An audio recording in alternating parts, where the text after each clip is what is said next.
কবই নাই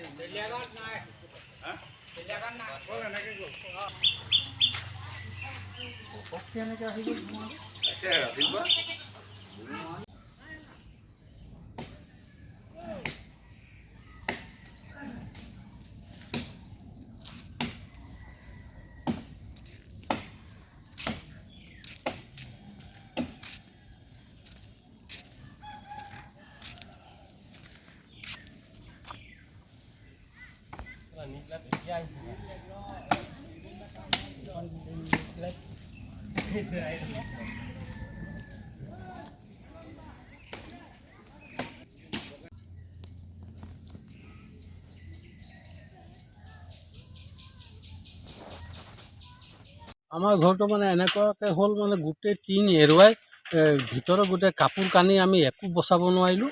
গোটেই পানী হৈ গ'ল ভিতৰখন। জেওৰা চেওৰা ভাঙি বেৰ ভাঙি টিংখিনি গোটেই লুটিয়াই মানে এইখন চালৰ পৰা সিখন চালৰ ফালে লৈ গ'ল। আৰু বেৰখিনি কিছুমান ভাঙিছে, তামোল গছ ভাঙিছে। আৰু ওচৰে পাঁজৰে প্ৰায় বহুতেই হৈছে এনেকুৱা ধৰণৰ কথা। ওচৰতে আৰু এঘৰৰ মানুহ গোটেইখিনি টিং উৰুৱাই নিলে।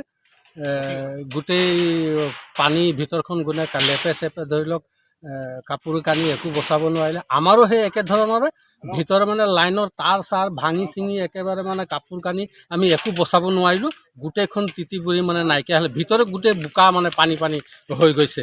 এনেকুৱা অৱস্থা হৈছে। এতিয়া মানে এনেকুৱা হৈছে আমি আজি মানে 15 আগষ্টৰ দিনটোত মানে ধৰি লওক কেনেকৈ ধৰণে কি কৰিম, বতৰটো বেয়া হৈ আছে। মানে টিংখিনি গোটেই মোহাৰি পেলালে। এতিয়া কি হ'ব কি নহ'ব আমি একো মানে ক'বই পৰা নাই। এনেকুৱা ধৰণৰ অৱস্থা হৈছে আমাৰ।